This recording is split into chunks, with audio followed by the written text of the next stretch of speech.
The title suggests a single driver made a 400-mile non-stop run through German lines to deliver ammunition to besieged Bastogne in December 1944.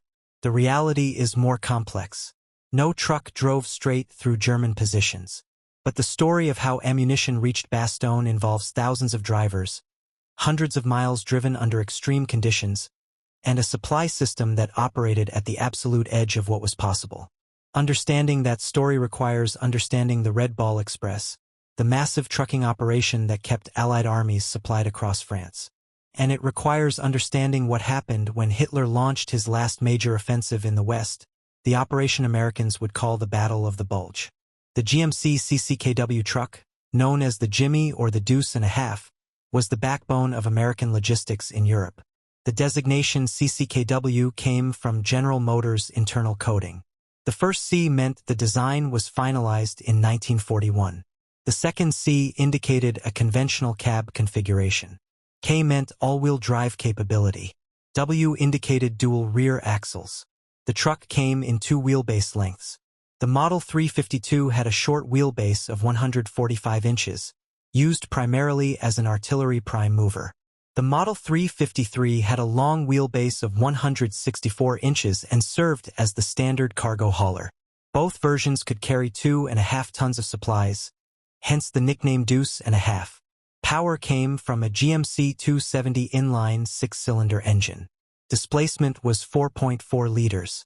Output was 91 horsepower in early versions, increased to 104 horsepower in later models. Maximum torque was 216 pound-feet at 1,400 revolutions per minute. Not impressive by modern standards, but adequate for the job. If you're enjoying this deep dive into the story, hit the subscribe button and let us know in the comments from where in the world you are watching from today. The transmission was a Warner T93 5-speed manual. Fourth gear was direct drive 1-to-1 ratio. Fifth gear was an overdrive for highway cruising. The transfer case had high and low range settings and engaged the front axle for six-wheel drive operation when needed.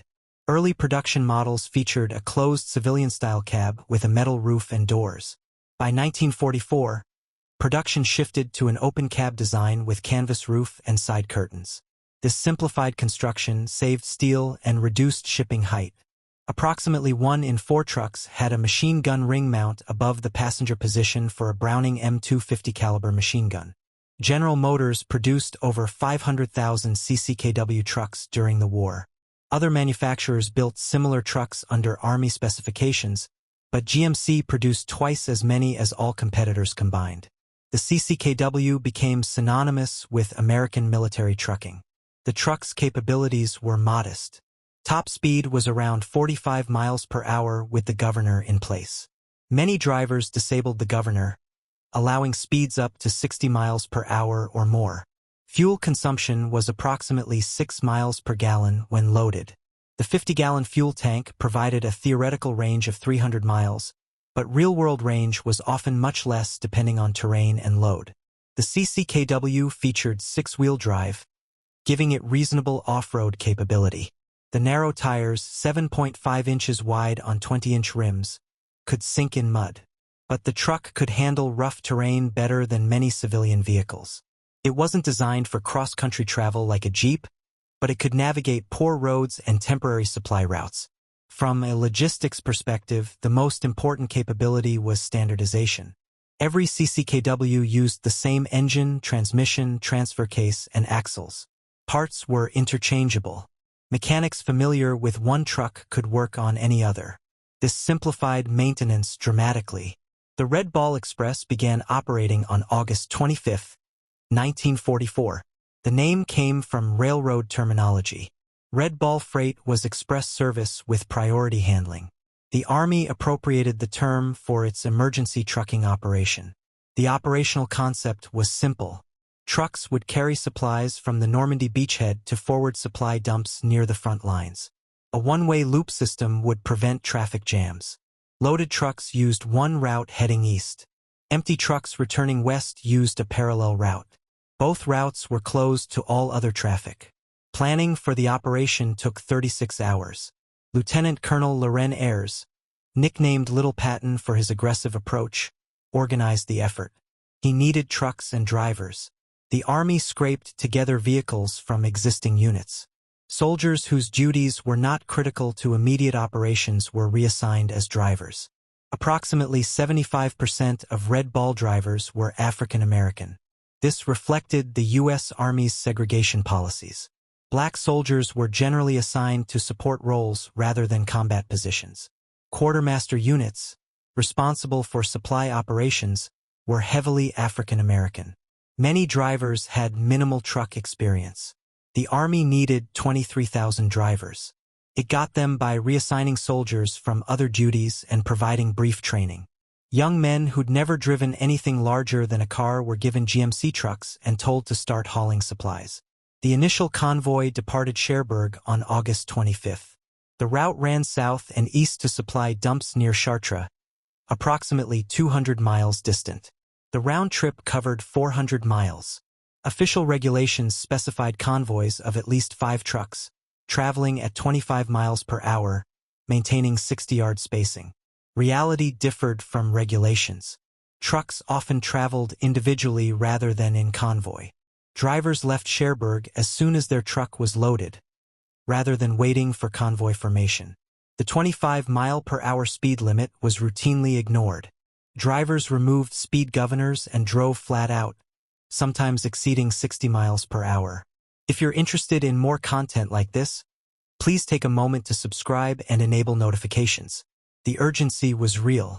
General George Patton's Third Army was advancing across France at speeds that outran supply capabilities. Armored divisions were running out of fuel.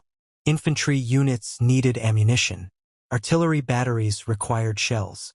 Medical units needed supplies. Everything had to be trucked forward because rail lines were destroyed and ports were still in German hands. At peak operation, the Red Ball Express operated nearly 6,000 trucks and carried about 12,500 tons of supplies per day. The tonnage figure is deceptive. Fuel is heavy. 5-gallon jerry cans, filled with gasoline, weighed about 40 pounds each. A truck carrying gasoline might haul 300 jerry cans, about 6 tons of fuel. That represented 1,500 gallons, enough to move perhaps 10 or 12 Sherman tanks 100 miles. Ammunition varied in weight and bulk. Artillery shells for 105mm howitzers weighed 33 pounds each. A truck could carry perhaps 500 rounds, about 8 tons. But 50-caliber machine gun ammunition came in belts packed in cans, much lighter per unit but bulky. Loading efficiency varied depending on cargo type. The drivers worked under brutal conditions. The round trip from Cherbourg to Chartres and back took approximately 54 hours. Drivers worked in 2-man teams when possible. One drove while the other slept. They swapped positions during brief stops for fuel and maintenance. Sleep deprivation became chronic. Drivers operated on a few hours of rest snatched between runs. Coffee and cigarettes helped maintain alertness. Some drivers took amphetamines, officially issued as a stamina enhancer. The combination of sleep deprivation, speed, and inexperience produced accidents. Maintenance was a constant challenge. The CCKW was reliable by 1944 standards, but no truck could withstand continuous operation without breakdowns. Worn tires were the most common problem. The Red Ball Express wore out approximately 50,000 tires during its 83 days of operation. That's about 600 tires per day. Engine failures, transmission problems, and broken axles occurred regularly. When a truck broke down, the driver pulled it off the road if possible. He'd hop aboard another passing truck and continue to his destination. Recovery teams would retrieve the broken truck later. Mechanics worked around the clock repairing vehicles and getting them back into service. The roads took tremendous punishment. French highways were not designed for continuous heavy truck traffic. The pavement, where it existed, cracked and broke up. Mud became a serious problem during rain.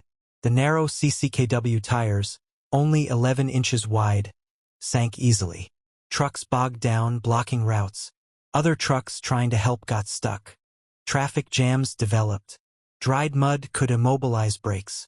Drivers had to inspect and clean brake assemblies regularly. Road debris damaged tires and punctured fuel tanks.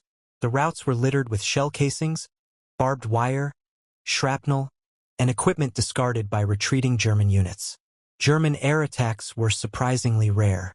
The Luftwaffe by 1944 lacked the strength to attack road convoys effectively. Allied air superiority was nearly complete.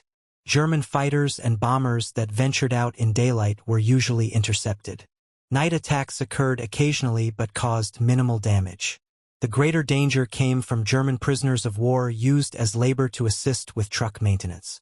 Some POWs sabotaged vehicles by putting water in fuel cans, loosening bolts, or damaging tires. The Army eventually restricted POW access to critical maintenance tasks. A black market developed around red ball supplies. Fuel, cigarettes, and rations had value on the civilian market. A 5-gallon jerry can of gasoline could fetch $100 on the black market. Some drivers supplemented their income by selling supplies. Prostitutes accepted gasoline as payment. Military police tried to control theft but couldn't eliminate it entirely. The route itself became famous. Signs marked with red balls on white backgrounds designated red ball routes. Military police controlled intersections, ensuring red ball trucks had priority. Civilian traffic was prohibited. Even other military vehicles had to yield. The operation ran for 83 days, from August 25 through November 16, 1944. During that period, red ball trucks delivered over 400,000 tons of supplies. That tonnage kept Allied armies advancing toward Germany through September and October. The operation ended when the port of Antwerp in Belgium was captured and opened for cargo operations. Rail lines in France were repaired and began carrying supplies again. Portable fuel pipelines were constructed, reducing the need for trucked gasoline. The emergency that created the Red Ball Express had passed. But the drivers and trucks remained in service. Quartermaster companies continued hauling supplies through the fall of 1944. The skills developed during Red Ball operations would prove critical when the next emergency developed. That emergency began on December 16, 1944, in the Ardennes forest on the Belgian-German border. Adolf Hitler planned Operation Watch on the Rhine as a desperate gamble to reverse Germany's deteriorating strategic position. The plan called for 3 German armies to attack through the Ardennes, cross the Meuse River, and capture the port of Antwerp. Success would split American and British forces, cutting Allied supply lines and forcing a negotiated settlement on the Western Front. The plan required speed and surprise. German armored divisions would punch through weak American positions in the Ardennes, then race west before Allied reserves could respond. The operation depended on capturing American fuel supplies because Germany lacked sufficient fuel for a sustained offensive. The Ardennes was chosen because it was lightly defended. The American 8th Corps held an 80-mile front with 4 divisions. Some of these units were inexperienced, recently arrived from the United States. Others were exhausted from heavy fighting and placed in the Ardennes to rest and recover. The terrain was considered poor for armored operations, so few American commanders expected a major attack there. German preparations involved moving 3 armies into position without alerting Allied intelligence. The 6th Panzer Army under Sepp Dietrich would attack on the northern shoulder. The 5th Panzer Army under Otto von Manschufel would attack in the center. The 7th Army would provide flank protection in the south. The offensive included over 200,000 men, approximately 600 tanks and assault guns, and nearly 2,000 artillery pieces. These forces were concentrated in the Eifel region east of the Ardennes, hidden in forests and moved primarily at night to avoid aerial reconnaissance. Fuel was critically short. German units started the offensive with between 0.4 and 1.3 full fuel loads, depending on unit. A full fuel load, called a Verbroxeits, represented enough fuel to travel 100 kilometers on roads.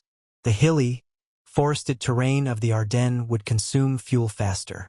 German planners expected to capture American fuel dumps to sustain the advance.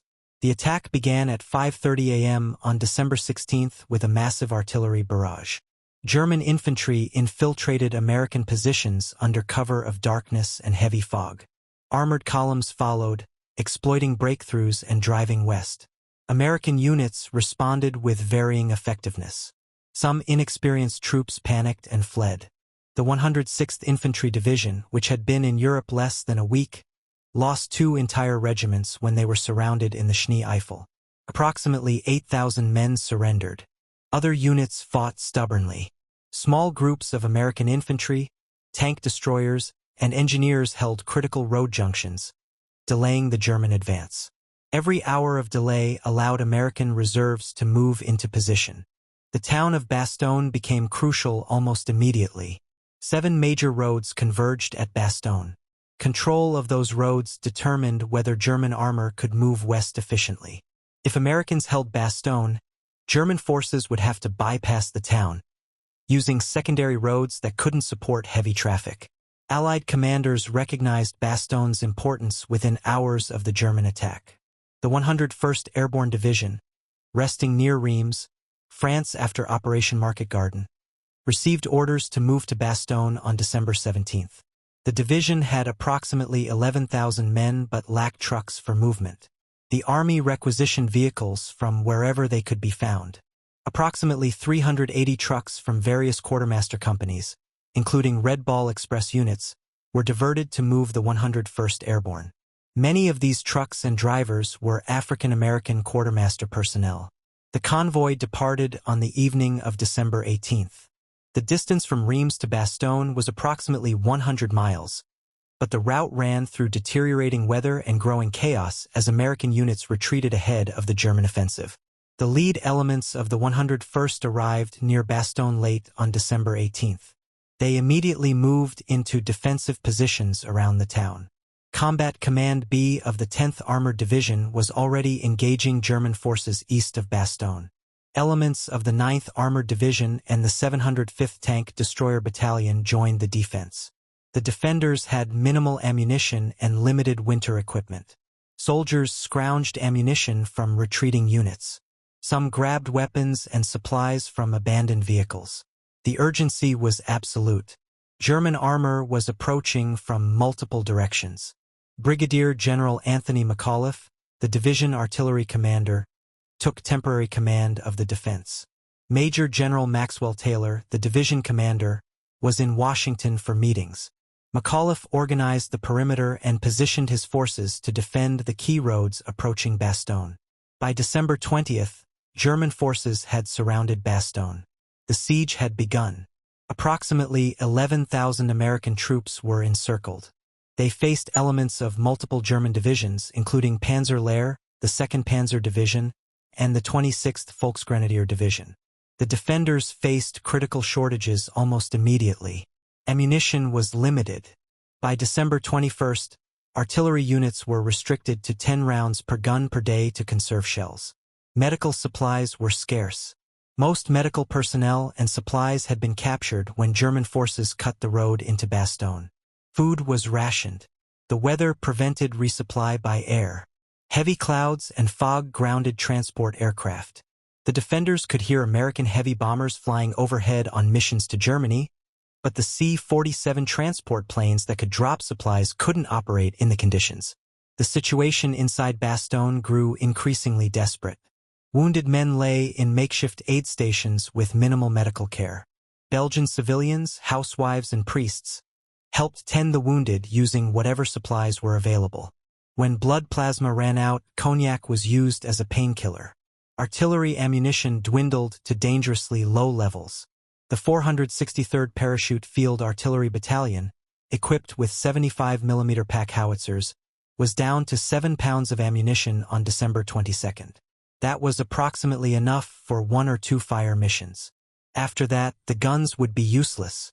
German forces attacked repeatedly, trying to break into Bastogne. Each attack was repelled, but each defense consumed ammunition that couldn't be replaced.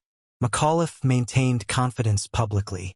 When German commanders sent a surrender demand on December 22nd, McAuliffe reportedly replied, "Nuts," a response that confused the German officers when it was translated.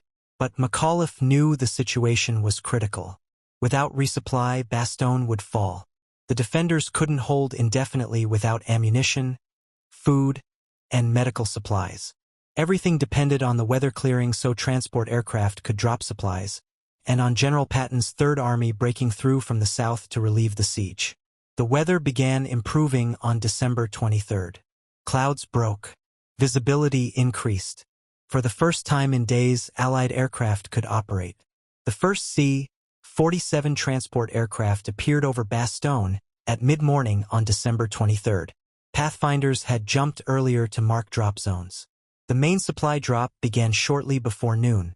Aircraft approached from the southeast, flying at low altitude to improve accuracy.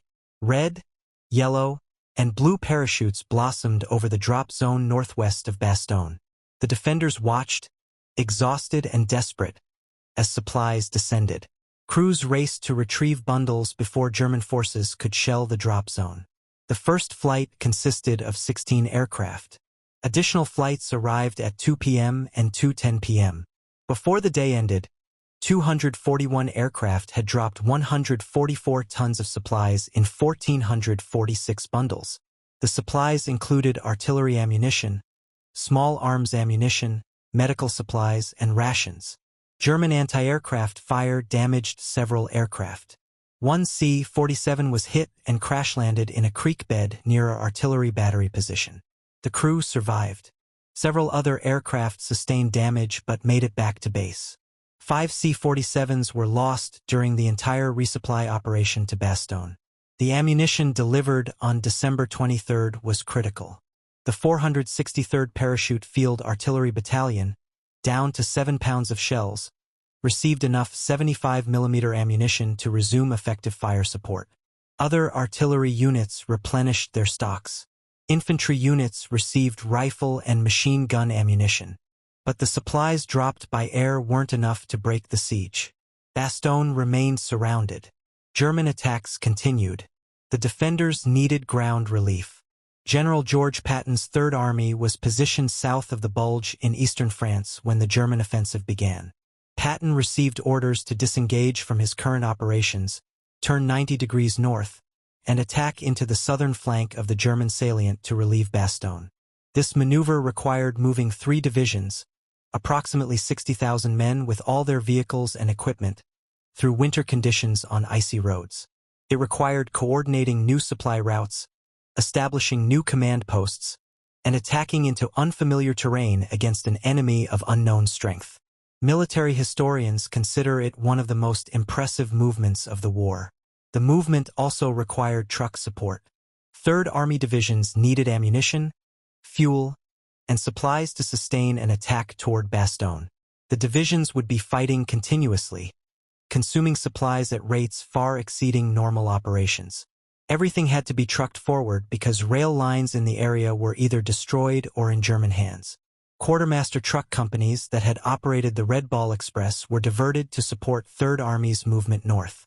The same drivers who'd hauled supplies across France in August and September were now hauling ammunition and fuel through Belgium and Luxembourg in December. The conditions were far worse than summer operations. Temperatures in December 1944 dropped well below freezing. Snow covered the roads. Ice formed on bridges and hills.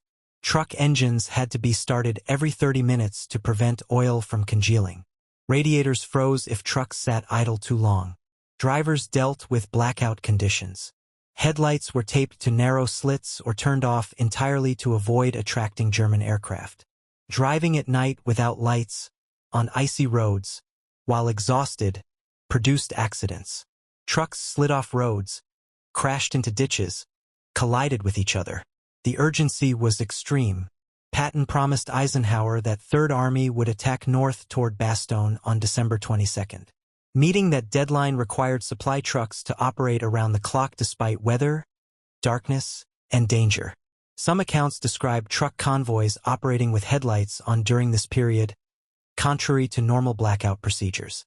Patton reportedly authorized headlight use to speed movement, accepting the risk of German air attack.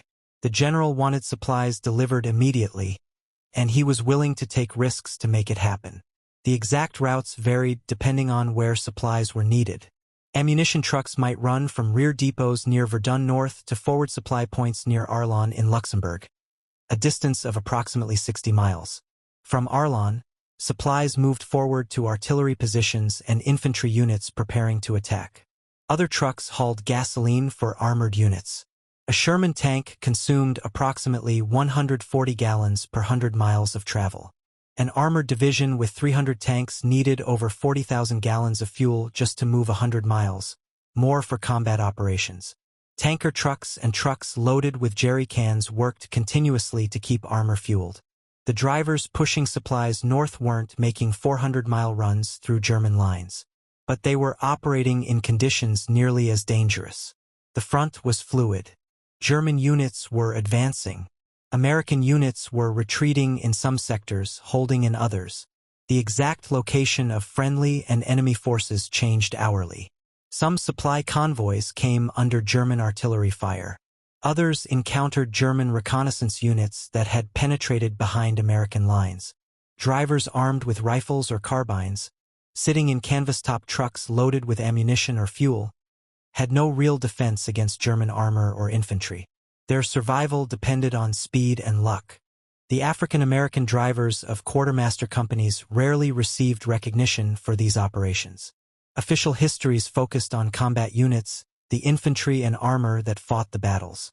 Supply operations were mentioned briefly, if at all. The drivers were doing their job, hauling supplies, nothing newsworthy.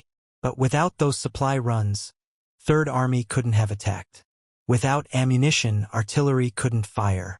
Without fuel, tanks couldn't move.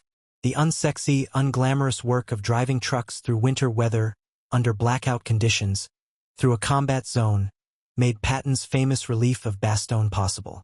Third Army's 4th Armored Division led the attack north. Lieutenant Colonel Creighton Abrams commanded the 37th Tank Battalion, spearheading the advance. Abrams was aggressive, competent, and willing to take risks. His battalion would eventually reach Bastogne first. The attack began on December 22nd and made slow progress against determined German resistance. Third Army wasn't fighting demoralized German rearguard units. They were engaging first-line troops from multiple divisions that had orders to hold and prevent any relief of Bastogne. The fighting was bitter.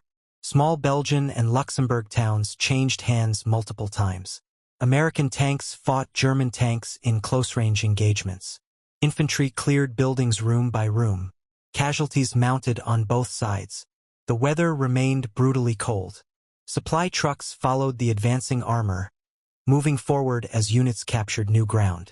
Ammunition expended in combat had to be replaced immediately.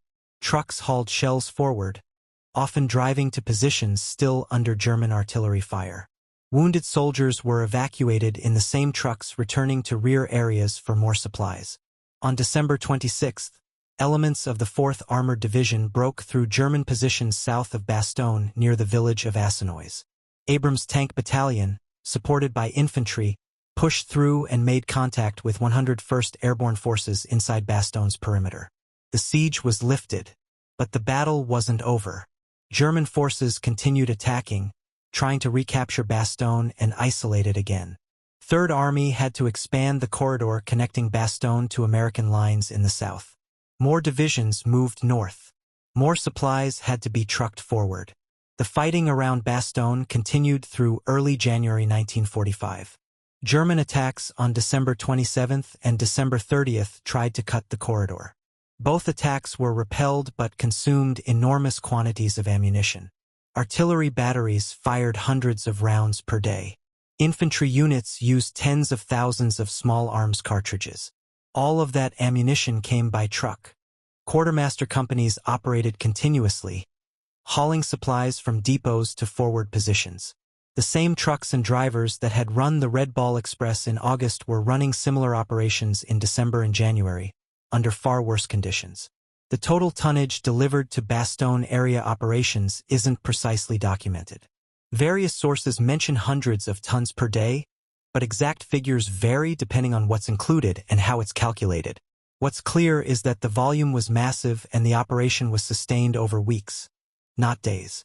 One critical difference from Red Ball Express operations was the final delivery. During the Red Ball's peak, trucks delivered supplies to forward dumps 20 or 30 miles behind the front lines. Combat units sent their own vehicles back to collect supplies. But during the Bastogne relief operations, some trucks drove much closer to actual fighting. Artillery positions were only a few miles behind the front line, sometimes less during fluid operations. Trucks delivering ammunition might drive to within small arms range of German positions. This wasn't policy or doctrine. It was necessity. The artillery needed ammunition immediately, and there wasn't time for elaborate supply chains. Drivers who made these runs rarely talked about them afterward.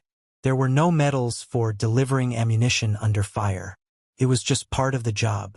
You drove where you were told, unloaded, and drove back for another load.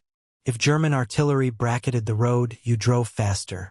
If you saw German armor, you reported it and got out of the area. The statistical reality is that most truck drivers survived the war without serious injury. Quartermaster casualties were significantly lower than infantry casualties. But the absence of widespread casualties doesn't mean the job was safe. It means the drivers were competent and lucky. Some weren't lucky.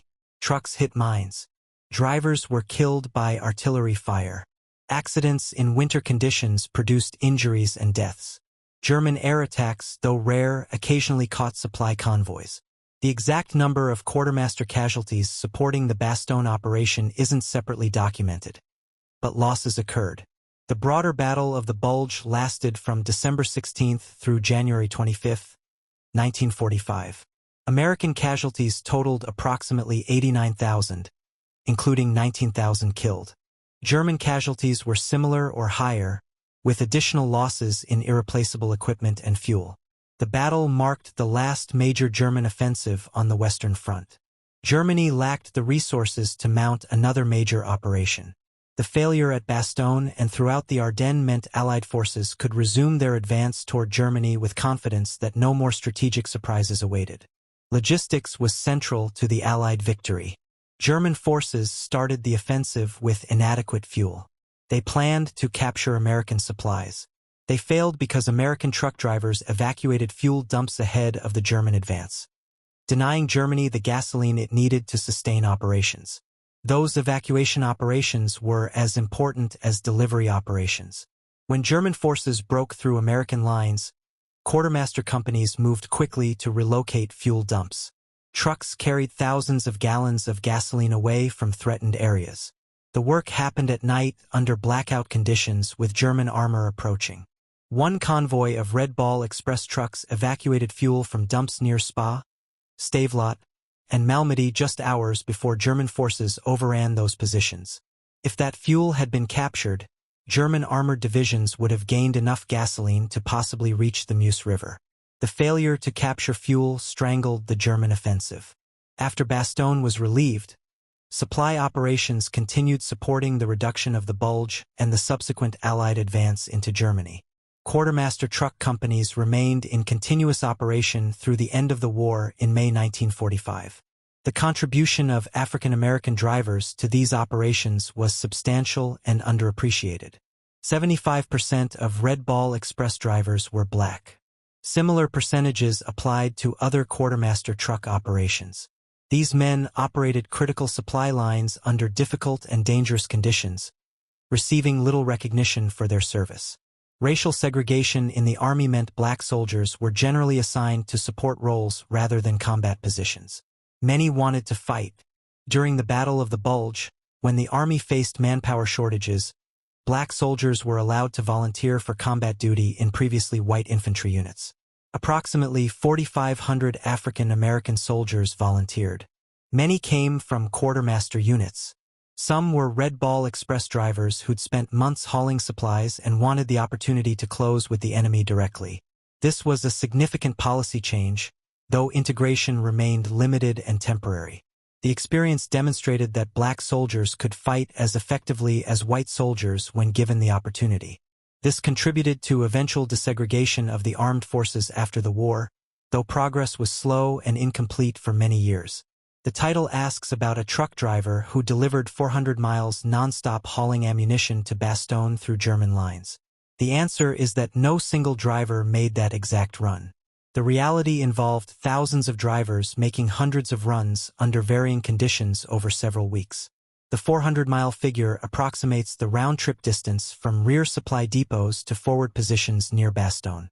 But trucks didn't drive straight through. They made stops for fuel, maintenance, and loading. Drivers worked in teams when possible, swapping positions to allow rest. The "through German lines" element is partially true. German forces had surrounded Bastogne, cutting road access. Supplies entered Bastogne by air until December 26. After Third Army broke through, the corridor connecting Bastogne to American lines was narrow and under German artillery fire. Trucks driving through that corridor were within range of German guns. The ammunition delivery element is accurate.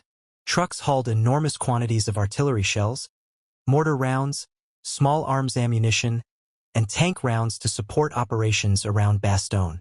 Without that ammunition, the defense would have failed and the relief operation couldn't have succeeded. The broader story is about logistics enabling combat operations. The Red Ball Express, created as an emergency measure in August 1944, established procedures and trained personnel that proved critical during the Battle of the Bulge. The drivers who'd hauled supplies across France in summer applied those skills hauling supplies through Belgium in winter. Military operations depend on supply. Infantry needs ammunition. Armor needs fuel. Artillery needs shells. Medical units need plasma and bandages. None of this appears magically. It arrives by truck, delivered by drivers who work long hours under difficult conditions. The GMC CCKW truck wasn't glamorous. It had modest power, basic suspension, canvas top. But it was reliable, reparable, and produced in sufficient numbers to meet military requirements. Combined with competent drivers and effective organization, it formed the backbone of American logistics in Europe. The Red Ball Express operated for 83 days officially, from August 25 through November 16, 1944. But the concept continued through the rest of the war. Whenever Allied armies advanced faster than rail lines could be repaired, trucks filled the gap. Whenever supplies needed to reach forward units immediately, trucks delivered them. The drivers were mostly young, mostly African American, mostly unrecognized. They didn't win medals for bravery. They didn't make headlines. They drove trucks, hauled supplies, and enabled combat operations. Their contribution was essential. The lesson from Bastogne and the Red Ball Express is that modern warfare consumes supplies at rates that require sophisticated logistics. Victory doesn't go to the side with the best soldiers or the best equipment. Victory goes to the side that can sustain operations, keep armies supplied, maintain momentum despite logistical challenges. The American advantage in World War II wasn't just industrial production, though that was substantial. It was the ability to deliver production to where it was needed. Building millions of tons of supplies means nothing if those supplies can't reach combat units. The United States built the supplies and delivered them, across oceans and across continents, through all weather and under enemy fire. The truck drivers who made that delivery possible did unglamorous, essential work. They deserve recognition not for heroic individual actions, though those occurred, but for sustained competent service under difficult conditions. They did their jobs day after day, run after run, enabling the operations that defeated Nazi Germany. Thank you for watching. For more detailed historical breakdowns, check out the other videos on your screen now and don't forget to subscribe.